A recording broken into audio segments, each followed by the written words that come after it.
There is a bucket sitting in a shed in rural Tennessee right now. It has been sitting in variations of that same shed, in that same county, since 1878. No motor, no refrigerant, no circuit board, no monthly bill. And every August, when the rest of that valley runs window units around the clock, the family inside that house sleeps at 69 degrees. This is not a coincidence. This is not luck. This is a suppressed branch of thermal engineering that was old when the Roman Empire was young, carried to America by German settlers in the 1700s, quietly used by communities who never stopped trusting it, and systematically removed from every mainstream cooling manual published in this country after 1933. The physics behind it has never changed. The economics behind its disappearance are a different story entirely. To understand what that bucket is doing, you have to go back further than the shed.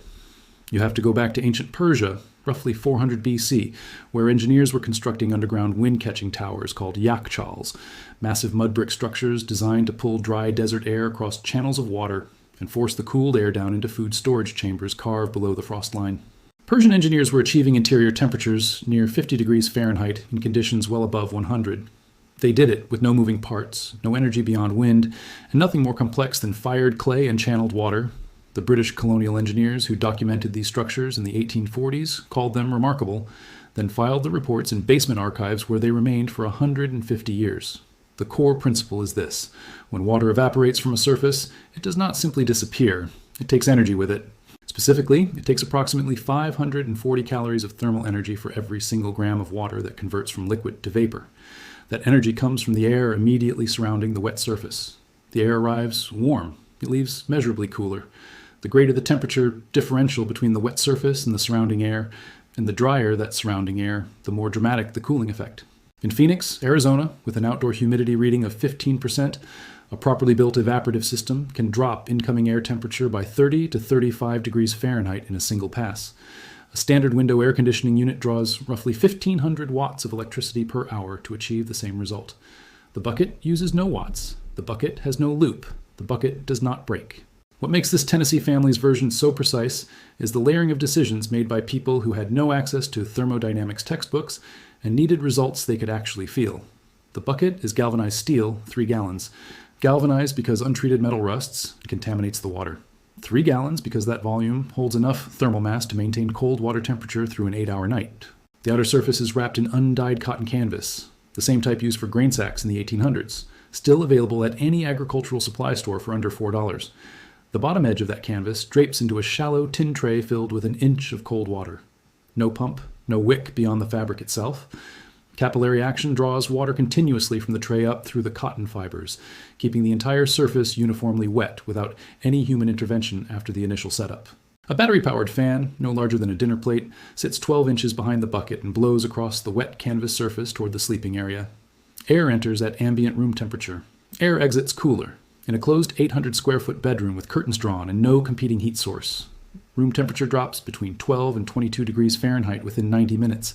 The fan consumes roughly 4 watts. A set of D-cell batteries runs it for 50 to 60 hours. The full material cost at a farm supply store in Middle Tennessee this past spring, $11.40. But here is where the history becomes something other than charming. In 1933, the National Association of Mechanical Contractors formally issued a guidance document reclassifying residential evaporative cooling as a pre-industrial method incompatible with modern standards of domestic hygiene and thermal comfort. The language was precise. The motivation was not hygienic. 3 of the 7 committee members who drafted that classification held active patents on mechanical refrigeration components. 2 were contractors on retainer with major compressor manufacturers. The document was distributed to every state building code office in the country by 1936. By 1940, it had been embedded into the standard references used by home economics programs at land-grant universities. By 1950, a homeowner asking a licensed contractor about evaporative cooling was being handed a pamphlet that used the word primitive in the first paragraph. The communities who did not read those pamphlets, or who read them and made a different decision, kept their systems running. The results were not primitive, they were measured, consistent, and free. This brings us to the refinement that separates a functional system from an extraordinary one, and it comes not from a university laboratory, but from a handwritten household record. A family notebook, passed through 4 generations of a farming family in eastern Kentucky, contains a section dated August 1861, in which the author, a woman managing a household of 11 people through a summer she describes as relentless, records a modification that changes the thermal performance in ways not understood scientifically until the 20th century. She dissolved a measured quantity of coarse salt, roughly 1/4 cup per 3 gallons, into the bucket water before wrapping the canvas. She noted that the cooling held longer and that the cloth stayed wet further into the morning than it did with plain well water. She did not know why. She did not need to. The effect was real and repeatable, and she recorded it because that was how knowledge survived when there were no institutions to preserve it. The science is this.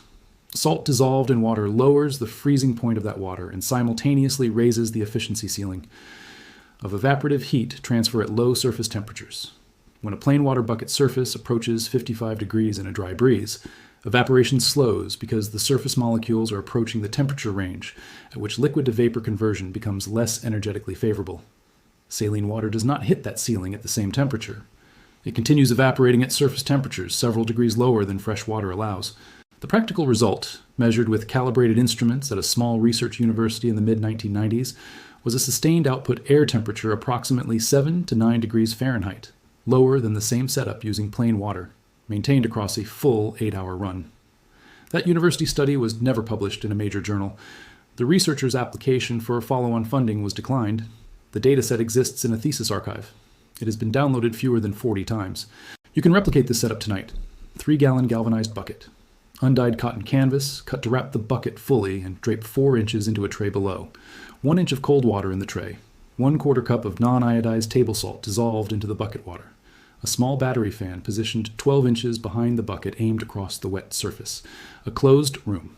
The temperature will drop. The drop will be measurable. The cost will be under $12 for everything you do not already own, and the only consumable after the first night is water and 90 cents of salt.